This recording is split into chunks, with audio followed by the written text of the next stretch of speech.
Welcome to this workshop, Starting Smart, your foundation for financial success. I am Janelle Cross. There are 3 stages of financial wellness.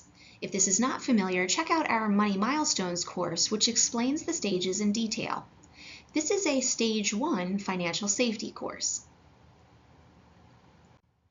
Starting Smart focuses on the areas of savings, debt management, and investing. Let's start with saving. To know how much you can save, you need to know how much you're spending. And while few people get excited about budgeting, knowing what you're spending is the first step to finding dollars to save. These are our recommended spending ranges in key areas. Notice they add up to more than 100%. That's because everyone's situation is unique. If you live in an area with higher housing costs, you may need to reduce spending in other areas. So step 1 is figure out what you're spending and determine what percentage of your monthly income is going to each area. Odds are you'll find a place to spend less so you can save more. Speaking of spending, now's the time to build good credit habits. Using credit cards isn't always bad, and sometimes it's necessary, but only use credit for needs purchases as opposed to wants. If you can, pay off your balance every month. Also, pay attention to your credit score. Your credit worthiness influences lots of things like the cost of your car insurance and the interest you'll pay on credit cards or mortgages. 35% of your FICO score is derived from payment history, so pay your bills on time. Consider setting up an automatic payment for the minimum amount due and then pay more at the end of the month.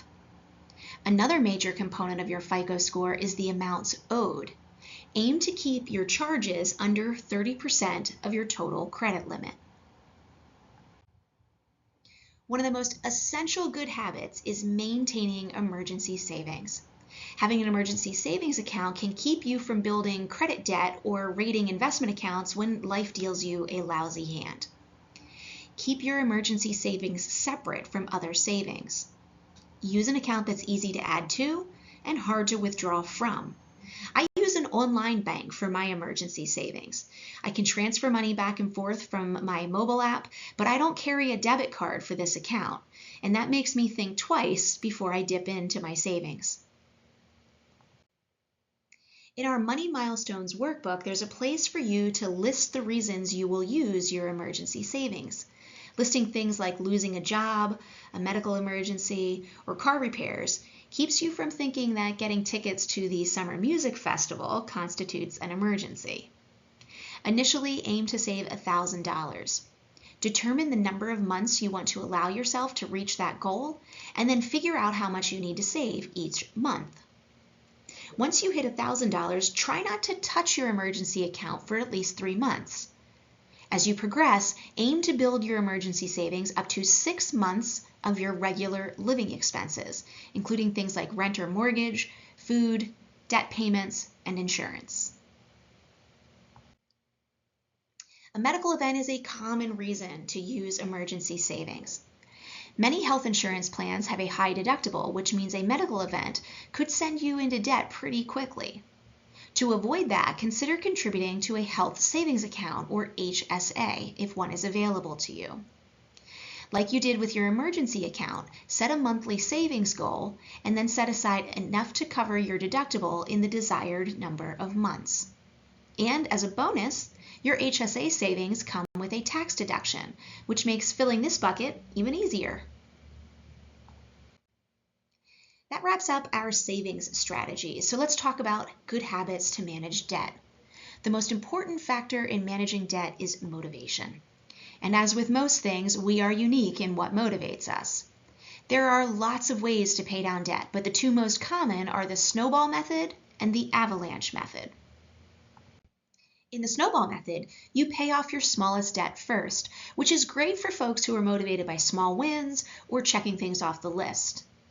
Organize your debt balances from smallest to largest. Make the minimum payment on each card. Make an additional payment on the smallest balance. When you pay off that card, add its minimum payment plus the extra payment to the next smallest balance. In the avalanche method, gratification is less immediate. You'll focus on the debt that has the highest interest rate and pay it off as quickly as you can. When that balance is paid off, you'll apply the additional payments to the next highest interest rate. This method is motivating for folks who focus on the big picture, because in this case, by focusing on the highest interest rate debt, you'll pay less interest overall. But progress here can be slower. So as long as you stick with it, the avalanche method will have you paying less interest as you clear your debts. Our Understanding Credit and Living Debt-Free workshops explore these topics in more detail. The next major debt decision you're likely to make is whether to buy or rent a home. It's often said that renting is throwing money out the window, but we don't necessarily believe that's true. The decision to buy or rent is a decision about risk, not investment. Are you financially prepared for the costs of maintenance and major repairs? In other words, if the air conditioner breaks, can you pay for it? Also, like other investments, building equity in a home happens over time. If you aren't sure you're going to stay put for the foreseeable future, you may not recoup the money you'll spend in closing costs, taxes, and improvements. In short, don't be in a hurry to buy. Focus on building a strong financial foundation so you can afford to take on the risks of home ownership. And while you're at it, build up your FICO credit score so you can get that mortgage at a lower interest rate. Check out our Buy, Rent, and Refi workshop for more on this topic. That brings us to our last area, investing. With a healthy emergency savings account and good credit habits in place, it's time to look to the future. Retirement might seem a long way off, but the sooner you start, the easier it is to save the money you will need. A rule of thumb is to save 7% of your pay in a retirement account if you're getting started in your 20s. Shoot for 10% if you start saving in your 30s and 15% for starting in your 40s. If life has gotten in the way and you aren't saving for retirement until you reach your 50s, you're shooting for a lofty 20% savings target. As you can see, the longer you wait to get started, the steeper the climb. Also, your employer might offer a match. If they do, try to reach the savings level necessary to get the full match as soon as you can. We call this match free money. And just like you wouldn't walk past a 20 laying on the sidewalk, you don't want to leave free money behind when it comes to your retirement future. If you enroll in your 401k or start an IRA, you'll probably need to pick investments. Navigating investment jargon can be intimidating, but it doesn't have to be. There are professionally managed investments called target date funds that make investing easy when you're starting out. Target date funds are portfolios built around your date of birth. The closer you get to retirement, the less aggressive the portfolio becomes. If you want to learn more about investing, check out our Money in Motion Basics of Investing workshop. Finally, as you begin to move beyond the financial safety stage, you'll want to consider insurance coverage. Insurance is an important part of a complete financial plan. From car insurance to life insurance, there's a coverage available to protect against anything life might throw at you. We tackle this big topic in our Insurance 101 workshop. I hope you've gathered at least one idea to help you get a smart start with your finances. And remember, Align is here to help, so just reach out. Thanks for spending some time with me today. We look forward to connecting with you.